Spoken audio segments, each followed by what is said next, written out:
Welcome to Minimizing and Troubleshooting Fan System Effect. I'm Scott Arnold, Senior Manager of Publications and Standards for Air Movement and Control Association International. On behalf of our more than 400 members worldwide, I want to thank you for joining us. We realize there's a lot to see and do at the AHR Expo. We respect and value your time and hope you find this educational session worth your while. The information contained in this session is provided by AMCA as an educational service. In making this educational activity available, AMCA is not endorsing, sponsoring, or recommending a particular company, product, or application. And lastly, this session is protected by U.S. and international copyright laws. Reproduction, distribution, display, and use of the material without written permission from AMCA International is prohibited. And with that out of the way, let's meet our presenter. James Conway started with the New York Blower Company as an intern in 2013. After receiving a bachelor's degree in mechanical engineering from Valparaiso University a year later, he formally joined the company as a design engineer focused primarily on mechanical analysis. That role led him to pursue a focus in vibration analysis. He earned a Category 2 Vibration Analyst certificate from the Vibration Institute before moving into management. He was promoted to team leader, research engineering in 2017 and manager, research engineering a year later. He was named director of engineering in 2021. His management responsibilities include design, research, development, drafting, and laboratory testing. James? All right, thanks everybody. That room got a lot fuller. All right, today we're going to talk about fan troubleshooting and system effects. So today we're going to go through how fans are tested and rated in accordance with AMCA standards 210 and 211.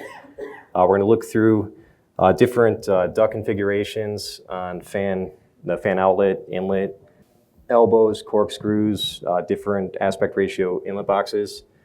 And then we're going to talk about why your fan's not performing like you thought it would.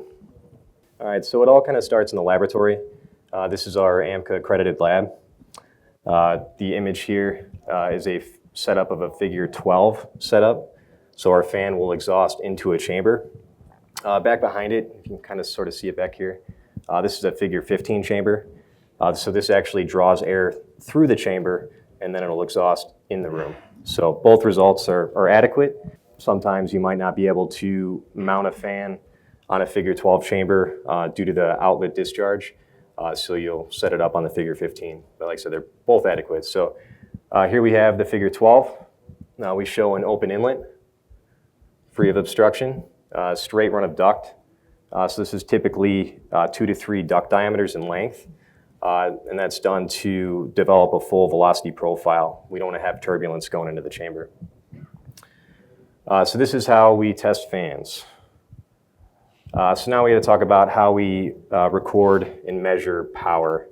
You might ask, well, why are we not using a job-specific motor?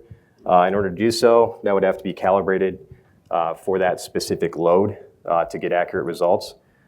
So we measure everything with a torque meter. So we get the accurate power input for the pressure and flow output. So this is the backside, the backside of the bulkhead. So this is a chamber. So essentially the air will discharge out of the fan. It'll enter the chamber into a pretty good sized space. It'll go through a straightener media, and then it'll go through a set of nozzles, and that's where all the magic and measurements happen. At the end of the chamber is a fan. This is used to control the resistance, actually remove the resistance through the chamber to help us develop a full fan curve. And at the outlet of the fan is a damper. So this is used to control the fan from closed off to wide open to help us develop that curve. All right, so here's our nozzles. So if we're testing a smaller fan, we have a large array of nozzles here. We would have fewer nozzles open. And then, of course, on a larger fan, a higher flow application, you'd have more nozzles open. So the key here is we're looking for roughly a 5 inches of water column pressure differential across that nozzle to know we've got an accurate measurement. All right, so now we'll talk about generating a fan curve. So I just showed you what the chamber looks like. So when we start with a fan curve, we want to start with closed off. So we've got the damper closed, we've got the fan on, and this is how much pressure it can generate without flow going through the fan. So our first point of operation, we're generating 6 inches of pressure noted here with the circle. And for that pressure, it requires 6 brake horsepower to generate that pressure. So we simply just go down the line, we open up the damper a little bit more to generate our next point of operation. The damper. So we worked our next point, we got 6.4 inches at 9 horsepower. We open up the damper more, 4.7 at 11, and then our final point at wide open flow. So this is our typical fan curve. So typically in the laboratory, we're going to develop this curve with more points. This is 4 points. We would typically do somewhere between 10 and 12 points to get the full representation of that curve. All right, so that's great, but where's your fan? Where's the fan going to operate? So that's all based on the customer's point of operation. So the customer is going to come to us and they're going to say, before I say that, we don't necessarily care where you operate, but we typically don't like you to operate left of the peak, because then you get into some unstable conditions. The fan could potentially surge as it's searching for that point of operation. So we like to be right of the peak pressure in this region. So a customer will come to us and say, all right, I want a fan that runs 5 inches at 10,000 CFM, and that is their system curve. So if they want to have less flow, less pressure, they're going to slow that fan down. If they want to have more flow, more pressure, they're going to speed that fan up as long as the manufacturer allows it. There are mechanical limitations as well. But the point I'm trying to make here is that you're not going to move up and down the curve. You're going to move up and down the system curve with a speed change. All right, testing and rating. So we test fans in accordance with AMCA 210. This is available to all of you. So our chamber, that was all designed based on AMCA 210. We're rated in accordance with AMCA 211. So what that means, as an AMCA member, it basically means that we're all on an equal playing field, and basically we do what we say. So we have to hit an acceptance criteria. So AMCA 211 says that we have to hit our point of operation. If we can't do that with a test, we're able to speed the fan up by 5% or slow the fan down by 5% in order to hit that point of operation. The caveat there is that we have to maintain no more than 7.5 horsepower. We have to keep it within that range. All right, so as an AMCA member, AMCA will call us up every so often and say, hey, we want to have this size fan, this type of fan, and you need to send it to us and make sure that you qualify and you do what you say. So we ship the fan through the shop, we get it at the lab, we run it, test it, and then we ship it off to AMCA to have them validate. If we don't pass the test, then we risk the chance of losing our accreditation with AMCA for that fan. We'll have to recatalog that product. Yes. So you're testing in your lab, validating the data or creating the curves, Correct. and then saying, okay, we're good, but we want the label from AMCA, so you ship that. Correct. And they reproduce. Yeah, so when we develop a product line, we'll test that product, we develop our fan curves, we ship it to AMCA, and they'll call certain fans to qualify that product. And like you said in the beginning of the presentation, you have an AMCA certified test lab, right? Correct, yes.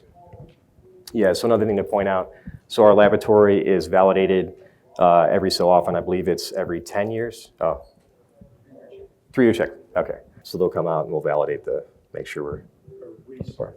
Yes. All right, so what does this mean? Why does my fan in the field not perform the way it shows in the catalog? So this is due to system effect. So as you can see, we have fans on our chamber, which we've already talked about. These are perfect conditions. We've got a nice inlet condition here. We've got 2 to 3 duct diameters at the outlet discharging into the chamber. Same thing with a centrifugal fan. That you don't see that all the time in the field, and we'll talk about that here in a second. And that assumes standard air density. Correct. All right, so part of that is talking about the 2.5 to 3 duct diameters. That's kind of the general terms. So for your first 2,500 feet per minute velocity, you want to have a minimum of 2.5 duct diameters, the outlet, to develop a full velocity profile. So you want to, we'll look at the centrifugal fan first. When the air goes around the volute shape and it expands, that air is kind of hugging the outside of the fan. So you've got a positive velocity on the top half of the outlet, and then you've got a slight negative towards the bottom. So it takes that additional length to develop that full velocity profile. So you see it gets greater as we go. Same thing with the axial fan. You're going to have the higher velocity on the outside. You've got a slight negative in the center, and it takes that full development to develop that velocity profile. So I'm going to talk about outlet 90-degree elbows a little bit. So this is kind of not the best case. As a fan manufacturer, we don't typically want you to do something abruptly with the air. We want you to follow the guidelines, 2.5 duct diameters for 2,500 feet per minute. So this is kind of like the best of the worst case here.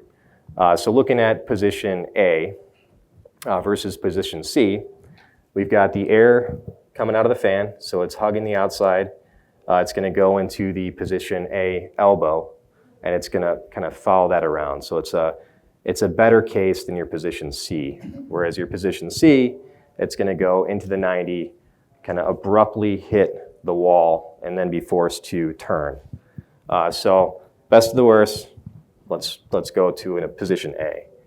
If you're looking at B versus D, when the air enters the fan, it's going to hit the back plate, and it's going to kind of hug the back plate, and it's going to take that additional length to fully even out. So if you look at a position B elbow, that air is coming in, smacking the back plate. It's going to hug the back plate, come out, and kind of be in the upper quadrant here. So your position B is going to be a better case, whereas D, you're going to smack the wall, and then same thing, be forced to turn. So just kind of keep that in mind when you're throwing elbows in the outlet discharge of the fan. So that doesn't assume, that assumes a sweep with no turning radius. Correct. All right, so now this is kind of the fun part. Kind of go through and talk about all the bad things. Then we'll talk a little bit about the good stuff. So this is a case where we have a neighbor that's located right next to this fan, and they were complaining about noise. So one thing I want to add here is when you have a sound problem, it's very difficult to get rid of a sound problem. You know, the neighbor's always going to be kind of in tune to that sound issue. So best case, do it right the first time, anticipate all the issues, which I know is difficult. So we've got a fan. There's so many things wrong here. We've got a fan coming out of the roof. Take a look at this inlet, for one. So we've got, it's got an abrupt turn. That air wants to smack the top of that, and it's forced to turn. But also that duct is so much smaller than the inlet of the fan. So that velocity going into the fan is much larger. I mean, it's probably, I don't know, a quarter, a third of the area. So that velocity is smacking the center of the back plate. It's not properly loading the wheel, which is causing a huge inefficiency there. Not to mention, they're trying to reduce the sound. So I'm assuming they put this on at some point to kind of divert the air in the other direction. So the air is coming up, smacking that 90, and then it's forced to turn over. So quite a few things wrong with this. So just keep in mind, a better option here is just buy the fan that's right for the job. Turn that air, get a top horizontal discharge, and push that air in the different direction. Improving this inlet condition can lower the noise drastically as well. You've got that high velocity air going in, so make the most efficient case and move on. Here's another one. So we've got a fan on the roof of a building. It's coming out, abruptly going to that C discharge 90. And then it goes through what looks like an appropriate amount of duct and then smacks right into the top of a weather cover. So one thing I want to point out here is that we talk about that duct length being a minimum. It doesn't really matter. I guess I don't know how to say this. Once you put that 90 on there, it's not going to be 2.5 duct diameters to even out that flow. It's going to be something much greater. So keep that in mind. You need to even out that flow distribution and then you put your 90.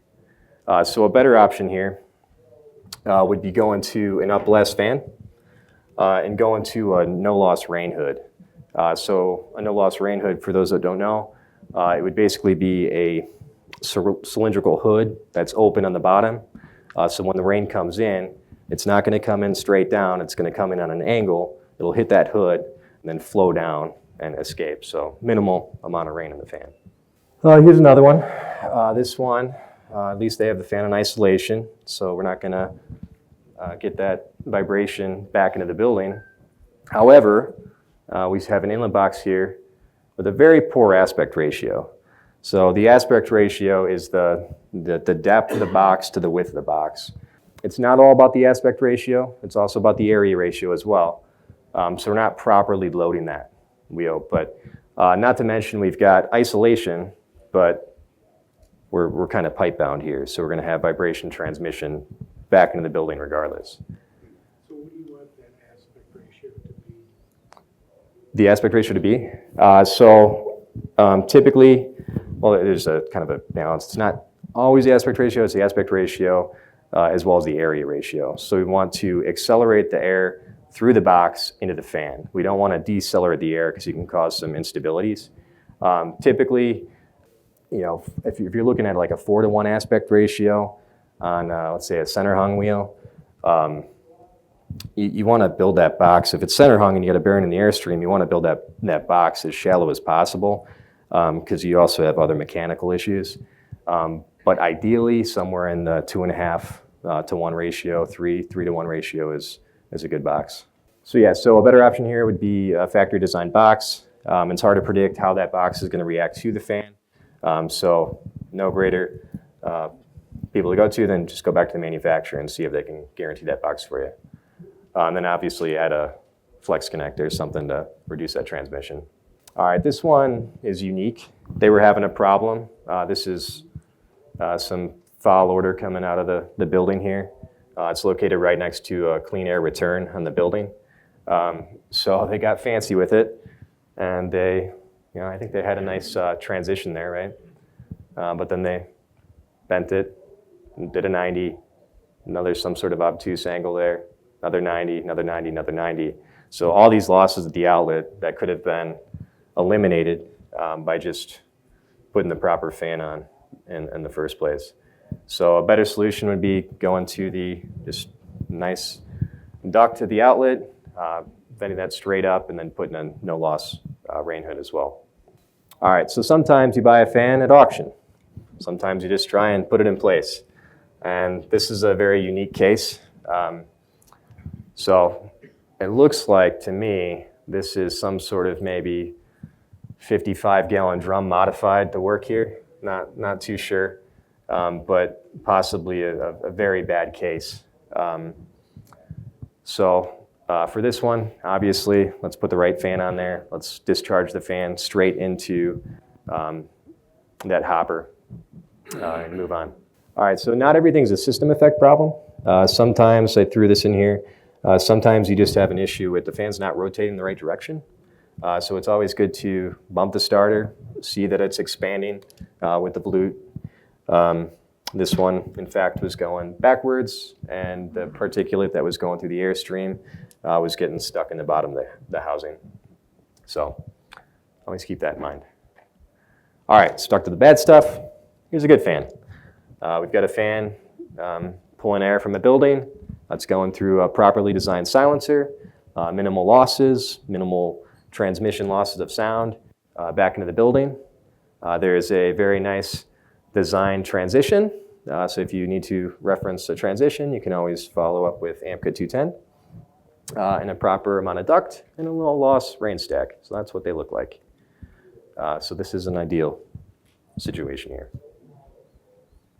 All right, so at this point, a lot of times we bring in a live demo. We can't do that here.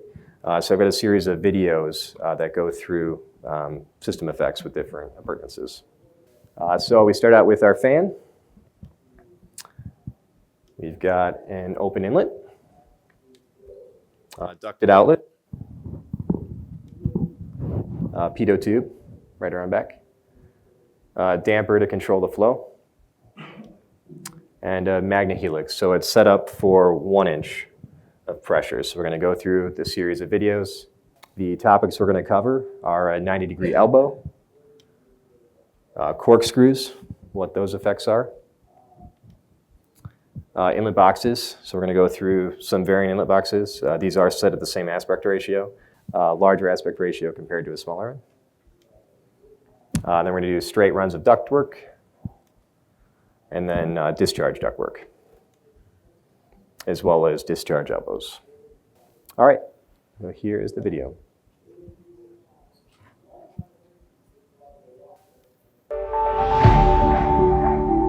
Let's see how these change the way a fan performs. So the first elbow we have is just pure 90-degree elbow. Nothing special about it, just bends air, nothing inside. Let's put it on the fan and see what happens. Putting it on the fan, notice a couple things.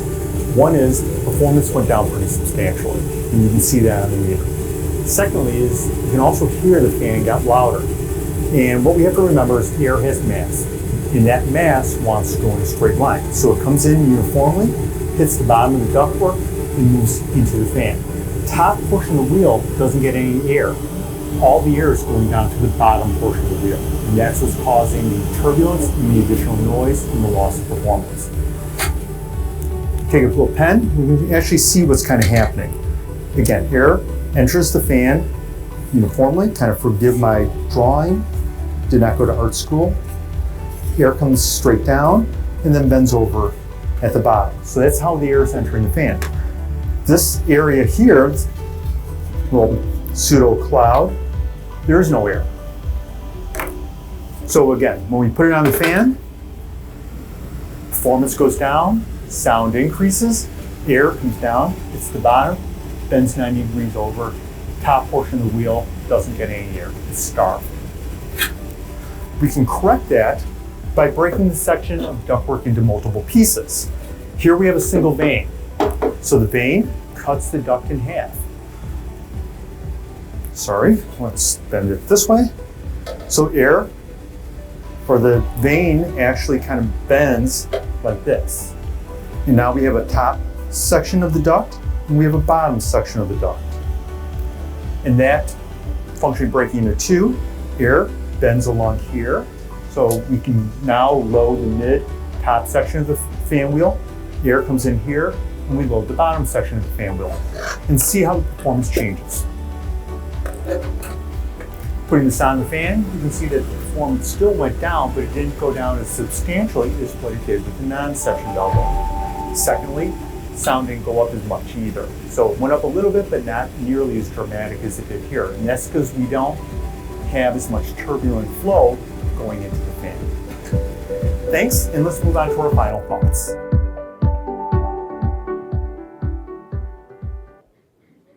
All right, so we saw vanes, we can see a benefit from a vane. Just keep in mind, obviously, can't always use a vane. You might have particulate in your airstream that might cause it to wear, and it might be moving bulk product. So not always an option, but it is a good option to boost your performance. All right, so now we're going to look at system effects with corkscrews. Live demonstration time.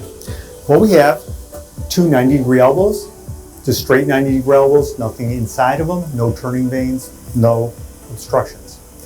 And we're going to sit there and connect them in a corkscrew effect that's going to either pre-spin or counterspin the air as it enters the fan. And when we talk about that, we're talking about whether it's rotating air in the same direction as wheel rotation is or against the wheel rotation. Wheels rotate in the same way the volute shape of the housing expands. So I drew this nice little arrow here to show the wheel rotation. And we're going to simply see first how a fan is affected by counterspinning the air. Like our earlier videos, putting a 90-degree elbow decreases fan performance. And now we're going to counterspin the air and see what changes. Notice a couple things. When we look at the magnehelix gauge, performance actually increased. So a lot of times people think, hey, this actually makes the fan run better. Why don't we do this more often? You also notice that sound increased as well. We're counterspinning the air as it enters the fan. So it's like an airplane wing taking off into a strong headwind. While we've increased lift or the ability of that wheel to move the air, we've also created turbulence, and that turbulence results in increased sound as well as decreased fan efficiency. So the fan actually consumes more energy during operation. We can rotate this 90 degrees. And now we are pre-spinning the air into the fan. And you'll notice a couple things. One is flow pressure went down pretty substantially. Also, sound went down as well. And that's because we're now rotating the air in the same direction as the wheel is rotating. And that results in decreased performance. So that's similar to that same airplane taking off with a tailwind. The wheels, or excuse me, the wings' ability to generate lift decreases pretty substantially. However, turbulent flow over that wing also decreases, resulting in lower sound levels. Now we're going to look at, do these vortex effects change over straight runs of ductwork? So we're going to take a little break, set things up, and move on to the next section of our presentation. Thank you. On to the second part of our demo. What we've introduced, straight run ductwork, and we're going to see if that affects or changes the way the fan performs with a pre-spin corkscrew. So put this on top of the, or put this onto the inlet.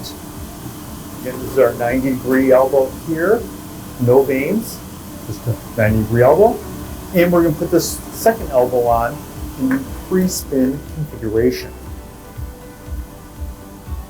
Notice during performance that despite this run of ductwork, that the pre-spin elbow configuration is almost the same exact performance as what it was when we had this at the fan inlet. And we'll talk about that in our final thoughts. All right, corkscrews. Once the air is spinning in your duct, it's very difficult to get rid of it.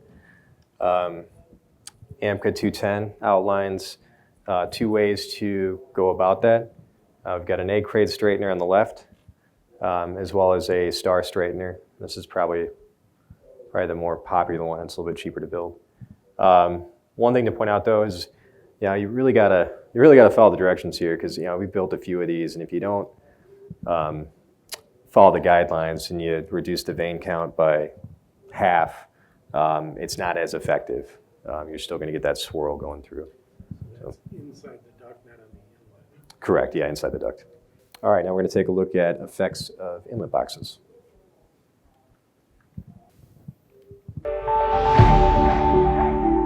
Let's move on to the demo, the reason why you're actually watching this video. As you can see, fan is on. Baseline number is 1 inch of water gauge or 250 Pascal, open inlet. Let's see what happens when we add an inlet box to the fan. When we look at this inlet box, it's just a box, nothing in it. However, it does have a poor aspect ratio. Its depth compared to its width is very narrow, it's very small. And let's see what happens when we put this on the fan.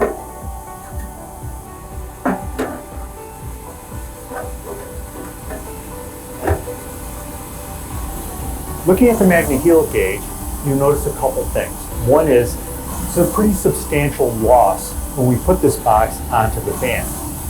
Secondly, you'll notice that the needle on the magnet-heel is bouncing up and down. It's not at a steady state.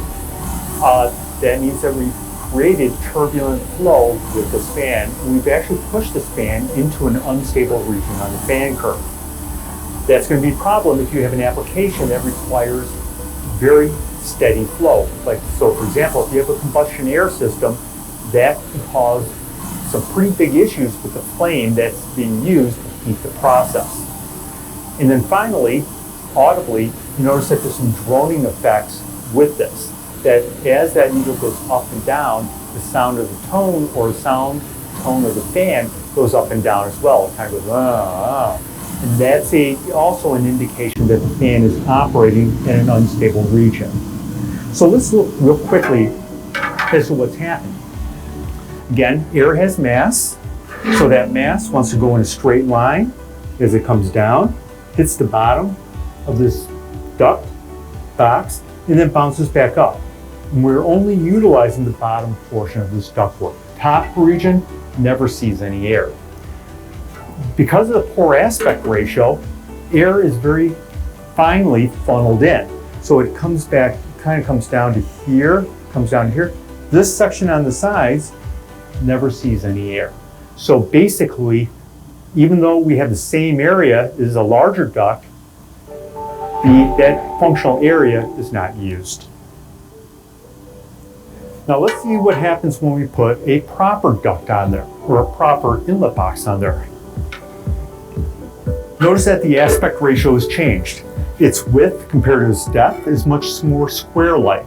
That allows for more air to enter into the box and enter into the fan. Secondly, we've added turning vanes to this inlet box. And those turning vanes actually break the box into 3 sections. So we have a section like this, we have a section like this, and that allows the air to come in, load the top, air to come into the middle, load the middle, air to come into the bottom, load the bottom section of the wheel. Let's see what happens when we use this box opposed to this box. Grab my pen so it doesn't fall, sorry. Okay, looking at the MagnaHelic, you'll notice that there's a substantial improvement in performance with this box design over this box design. Secondly, the needle or the marker on that MagnaHelic gauge is much more steady. It's not bouncing up and down. And finally, notice the tone of the fan is not droning any longer. It's at a steady state as well. And that's because we're now at a stable operating point on the fan curve. Thank you. Let's move on to final thoughts.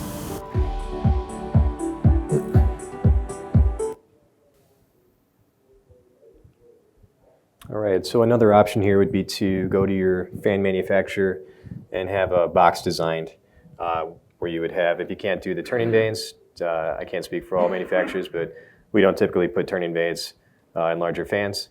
You would go and you would taper the bottom of the box and help guide that air in.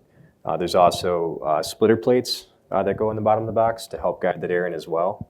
Basically just a little triangular plate that can have a boost in efficiency, kind of eliminating that swirl in the bottom of the box. Yes?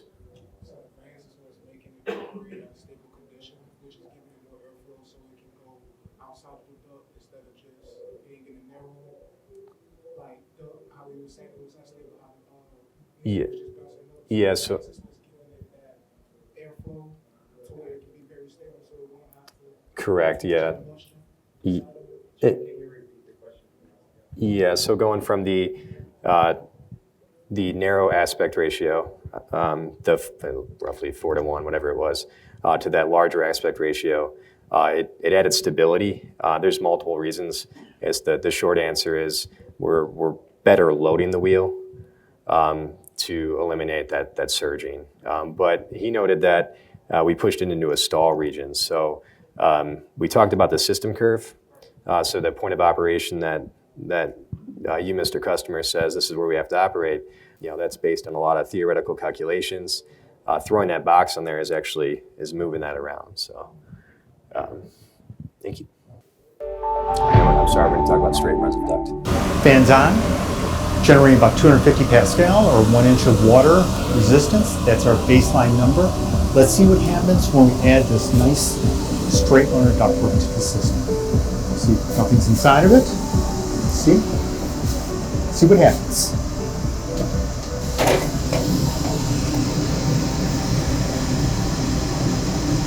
Here, we place this on the fan, look at the MagnaHelic, and you can see that there's some losses associated with this straight runner ductwork. See what happens to those losses when we add the bell mouth to it. Just the bell mouth, again, nothing's inside of it. Just a regular bell mouth venturi. See what happens.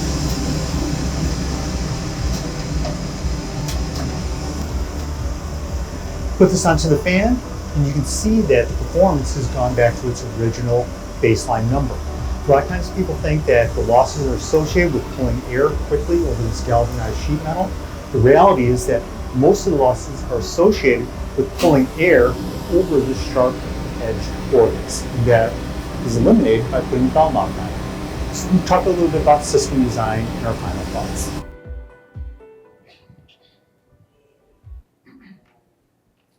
All right, so straight runs of duct. There's a lot of benefits just adding something to the outlet. So our plain pipe is almost a 1 VP loss. If you just put a flange on there, that knocks that down basically in half to about a half of the VP loss.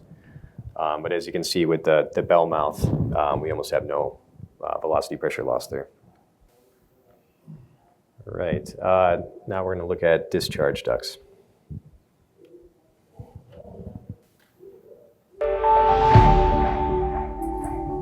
Demonstration time. But before we get started, let's talk about fan housings and how air discharges a fan. Fans typically have a volute-shaped housing, or a housing that's constantly increasing its radius. Air has mass. That mass wants to go in a straight line. As a result, most of the air hugs the outside of the volute shape. And we can demonstrate that by using this piece of paper.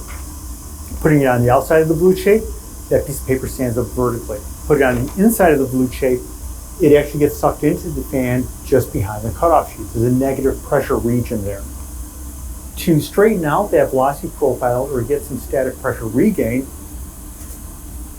SMACNA, AMCA, most industry standards require or request a straight run of ductwork. And looking at the straight run of ductwork, there's nothing inside of it, just clean, open duct, nothing there to forcibly change the velocity profile. Put it on the outlet, and we notice that that velocity pressure measured by the magnetic helix has gone up pretty substantially. And that's because we have static pressure regain in this piece of ductwork, and we're allowing the velocity profile to even out. What do I mean by an evened out velocity profile? Well, if I put this piece of paper on the outside of the volute shape, it still forcibly is stood up. However, if I put it on the inside of that volute shape, it's still forcibly forced up. It's no longer being sucked into the fan just like it did behind the cutoff sheet. Now, you need a piece of ductwork, but how long do you need it? Well, even a short piece of ductwork, you're going to get some regain. And we can show that by utilizing the smaller, shorter, rectangular round transition. Put it on the fan outlet, and we can see our velocity pressure went up. Not quite as much as it did with the straight run of ductwork, but it still went up pretty sizably. Velocity profile, put it on the outside of the volute shape, stands up the piece of paper. Inside of the volute shape, that piece of paper stands up pretty substantially as well. So you can see that even in the short distance, the velocity profile evens out substantially. Thanks a lot. Let's move on to final thoughts.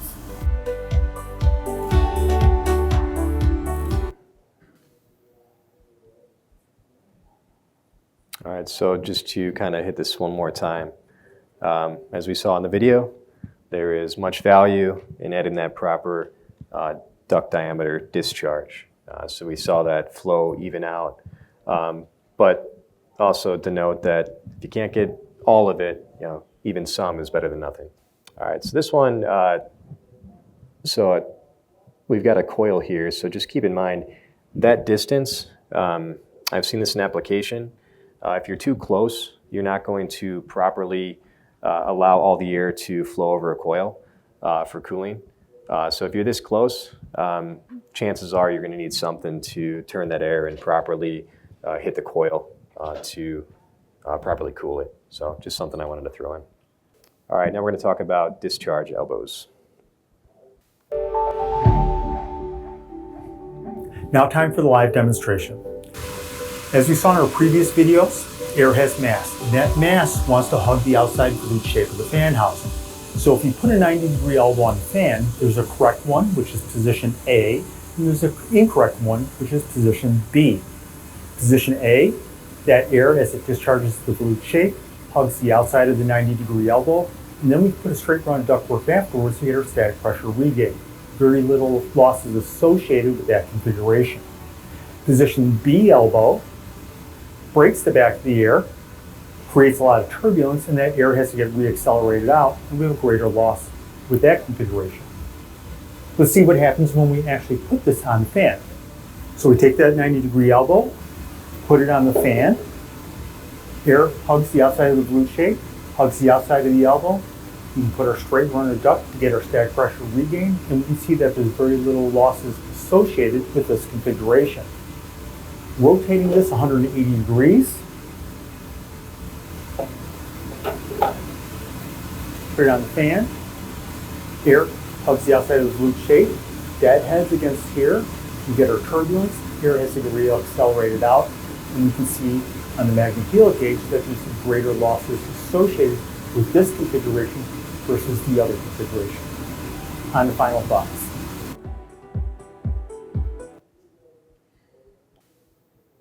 All right, there was an error in that video. That was actually position A and position C. I don't think anybody caught that. But it just shows us exactly what that discharge elbow does do in actual practice. So this is just something we like to throw in at the end of a presentation. My boss is notorious for this, just different fonts of knowledge, which I really do enjoy. If you have 26,000 CFM going down a duct, every 3 minutes, that's like a whole full-size pickup truck. Got to think about it that way. 4,000 feet per minute is about 45 miles per hour. Yeah, this one kind of gets you thinking. Straight duct versus a curved duct. If you're driving down the road, you got to slow down for the curves. You got to reaccelerate. Same thing in duct work. And this doesn't necessarily apply anymore because of inflation. But at one point, 1 horsepower would cost you, if running 24 hours a day, 7 days a week, every day of the year, roughly $600 to $800. I think I recently checked, it's more like $1,000 now based on the average kilowatt hour consumption. That is all. So we've got our resources here. AMCA is a phenomenal resource for us. If you're looking for anything that I spoke about today, you can find that on the AMCA website. Fans and Systems would be publication 201. A lot of stuff I talked about today on design of our lab. You can find a design of different outlet transitions. Straighteners can be found in AMCA 210. AMCA publications 211 through 13 are our certified ratings program. And then all of the AMCA presentations can be found, or I should say all of them. Most of the AMCA presentations can be found online. The videos that we showed here today, they can all be found on YouTube. We have a nice library, New York Blower does, of different things, from fan fundamentals to engineering letters that go into great depth on different topics, as well as fan selection software. Whatever you need to find regarding fans can be found on that website. All right, the fun part, the question time. Yes? Hello, I'm Carlos from Seculus, Brazil. I don't know if you manufacture this kind of fans, but I have seen very few literature about system effects in planning fans of fan grids because it's ductless. So how is the impact of each wheel on the other, the distance, and how do we measure this? It's a fantastic question. The effects of system effects on plenum fans. I don't have personally a ton of experience with plenum fans, but I know the big thing is the relationship between the fans next to each other. If you set them up in different arrays, typically in the past we would have to put dividers in between. Mark, I don't know if you have any input on this one. There was at one time an effort to create a standard for that. There was some lawsuits involved, but I believe that committee is firing back up again because there's some of these walls that are like 40, 50 fans, and there's clearly something going on. But there's no standard. You can consult the manufacturer, obviously. But, I have a very same in field. The air coming backward, like in some of the rotors. So I don't know how to measure this. I can probably put you in touch with somebody that can help you out with that. So if you want to come up afterwards. All right, any other questions? Yes? Jumping off that question, are there rules for coil distance from the inlet of the fan? Another fine question. Let's see. I mean, so we want that even velocity profile at the outlet. So the same rule would apply. You have to develop that full velocity profile so that the 2.5 duct diameters per 2,500 feet per minute with the additional duct diameter after that. I know that's not always the case. You can't always do that. So then you would look for splitters, things that you can do to manipulate the air across the coils, which would take a lot of testing. Hopefully that helps. Any other questions? All right. Oh, yes. Can you speak to airflow measurement as it relates to operation point off of the fan, operation point, trying to target that and hitting that target off of the fan versus like out of registers and ductwork? From a standpoint of like from the manufacturer, what do you? I don't know if I understand that. Can you? Well, so in other words, okay, you got an operation point, 15,000 CFM at 3/4 of an inch static. Mm-hmm. So that's what your fan is designed for, form factor, size of the fan, that sort of thing, to get in that good portion of the fan curve, right? So you're confident as a manufacturer that that's what you're going to deliver. All of a sudden, though, it gets put into an air handler. You have attached ductwork with it. Mm-hmm. Somebody comes in with a tab report because they put their hood on the registers and says, hey, you said 15,000, we're working 1,500. Okay. When we add up all the values.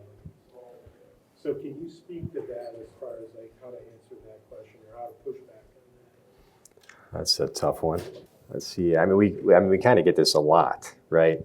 It's sort of a battle each time. So the question is, how do you deal with the fan not operating? Well, I shouldn't say, how do I word this? So the fan is not doing what the customer thought it would be doing. And how do you deal with that? I guess how we would deal with that we would either go out there and measure, take measurements from the system and see what it's doing. The trickier part there is trying to communicate back to the customer that, hey, our fan is doing what it should be doing. However, we would kind of go back to them and make recommendations for tweaks or, hey, maybe you didn't take this into account.